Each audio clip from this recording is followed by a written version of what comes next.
இன்றே டவுன்லோட் செய்து உங்கள் ஃபேவரட் ஷோக்களை என்ஜாய் பண்ணுங்க. விஜய் என்ன பண்ணா? அதுவா கார்த்தி, என்னாச்சு மாறா? அதெல்லாம் ஒண்ணும் இல்ல. அது ஒண்ணும் இல்ல, சும்மா.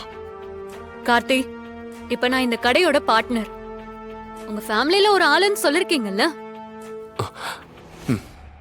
தெரியாதனமா சொல்லிட்டாங்க ஃபேமிலில ஒரு ஆளுன்னு. அப்ப என்கிட்ட எல்லாத்தையும் சொல்லி ஷேர் பண்ணணும்ல? ஆமா. சொல்லுங்க. அதெல்லாம் ஒண்ணும் இல்ல மது. அது உன்கிட்ட எப்படி? இப்ப சொல்ல போறீங்களா இல்லையா கார்த்தி?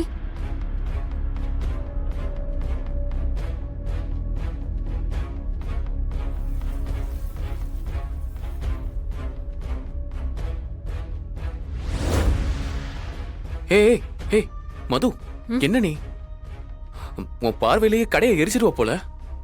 அதுவும் எங்க கடை தான். அந்த கடைக்கு என்ன சேதாரம் ஆனாலும் அது எங்களை தான் பாதிக்கும். அவன் நல்லா கூலா கடையை வேடிக்கை பார்த்துட்டு போய்கிட்டே இருப்பா. மாறன் மேல கைய வச்சிருக்கா. இப்ப நான் அவளை என்ன பண்றேன்னு மட்டும் பாருங்க. தப்பா எடுத்துக்காதீங்க, இது எங்க பிரச்சனை, நாங்க பாத்துக்கிறோம். நீங்க இதுல ரொம்ப அதிகமா இன்வால்வ் ஆக வேண்டாம். ஏன் நான் இன்வால்வ் ஆக கூடாது? எனக்கு எந்த ரைட்ஸும் இல்லையா?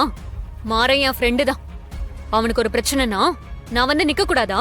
இல்லங்க, தப்பா எடுத்துக்காதீங்க. நான் உங்களோட நல்லதுக்காக தான் சொல்லிட்டு இருக்கேன். விஜய் ரொம்ப மோசமானவ. அவ எங்களை பழி வாங்கணும்னே வந்திருக்கா.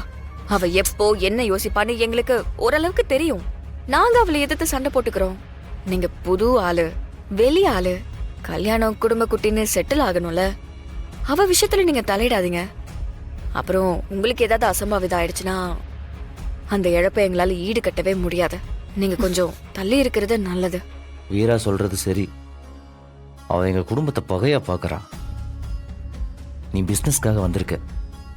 அதுல ப்ராஃபிட் வர்றது எப்படிங்கறத மட்டும் நீ யோசி. தேவையில்லாம இதுல எல்லாம் இன்வால்வ் ஆகாத. நாங்க பாத்துக்கிறோம். அவெல்லாம் தூசி மாதிரி ஊதி தள்ளிட்டு போயிட்டே இருக்கணும்.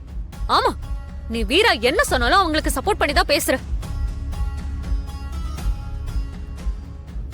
நான் சொல்ற எதையுமே நீ கேட்க மாட்டற. ஏன் மாற இப்படி இருக்க?